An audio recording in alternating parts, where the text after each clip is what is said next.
સુરતમાં વધુ એક ટેમ્પોએ લીધો બાળકનો ભોગ। સચિન જેડીસ વિસ્તારમાં રોડ નંબર 13 પર બની ઘટના। કંપનીના ગેટ પાસે સૂતેલા બાળક પર ટેમ્પો ચાલકે ટેમ્પો ચડાવ્યો।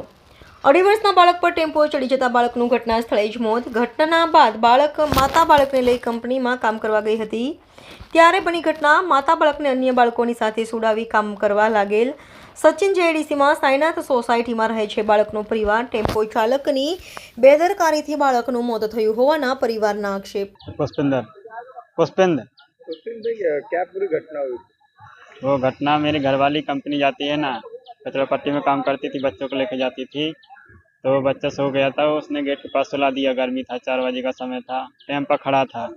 टाइम पर खड़े के बाद उसने ना हॉर्न बजाया ना बोला कि बच्चा हो तो उठा लो, सीधा पीछा किया और पीछे वाला पहिया चढ़ा दिया उसको। कहाँ काम करते थे और क्या काम? वो कचरा पट्टी में काम करती थी, मैं बुराना कंपनी में हेल्पर काम करता था। मेरे को फोन आया, फिर मैं गया भागते भागते उधर, जो लो बच्चा की लाश मिला मेरे को। क्या लगता है कितनी बेदरकारी होती है? क्या कह रहे हैं आप?